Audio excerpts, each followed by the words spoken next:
I've got a problem. There are aspects of my personality that I can't control. See a shrink? It's a little bit more complicated than that. Bruce, trust me when I tell you, I've heard them all. Not this one.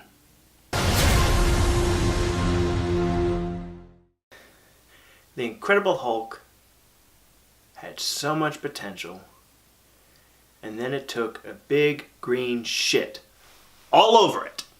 Now, The Incredible Hulk stars Edward Norton, Liv Tyler, Tim Roth, Tim Blake Nelson, and yada yada yada, whoever else.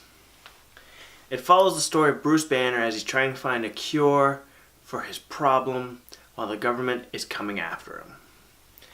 Yada yada yada Hulk smash, the Hulk and Tim Roth fight, it's over. We don't see the Hulk again for 4 more years. Now, this movie right here had so much potential to be very compelling.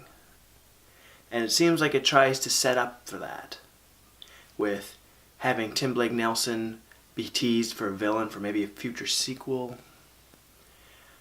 But it doesn't really go after any of that. It is a movie where a lot of characters are very flat, very boring. The same emotion seems to be running throughout the whole film with all characters, and that is anger, which could work, except they don't develop any of these characters other than Bruce Banner's angry because of what is happening with his life. The General is angry at Bruce Banner. The mercenary is angry at the Hulk for beating him up. Liv Tyler is somewhat angry at everybody around, and it really doesn't do much. This movie does nothing new with the character. Now, that's not saying this movie's all bad. No. It uses its opening credit sequence just perfectly, describing the background of Bruce Banner and the accident that befell him and his girlfriend and the General and all the pieces coming into the movie. It does that very well.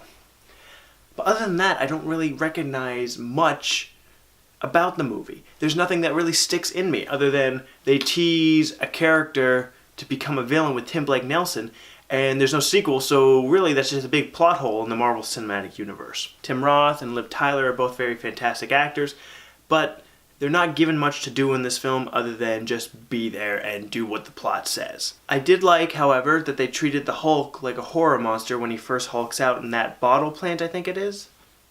Or they keep him hidden for budgetary reasons. You don't want to CGI him so quick, but that gives a little bit of the mystery for the Hulk. I mean, he's a big green giant, but keeping him hidden and taking out military men one by one is how like a slasher villain does it, like Jason Voorhees or Michael Myers, and that was a really interesting little sequence, I have to say. I have to give it credit.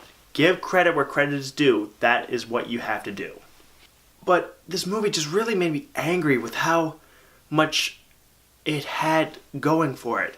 When you do the Hulk, you basically have a Dr. Jekyll and Mr. Hyde type of story, where the good is trying to cure itself and find a way to get out of the situation while the bad keeps festering and rising to the top and taking over and destroying the good's life.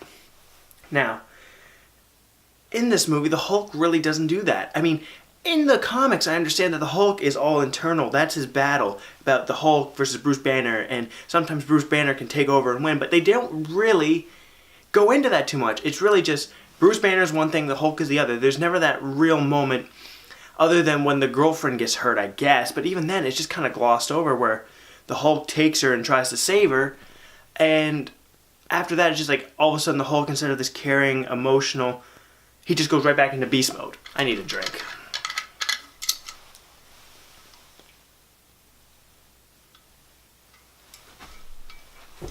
Join us next week, will you, for Superhero Sunday Part 3, where we look at Iron Man 2 and the first Thor movie. Thank you, guys. Keep on binging.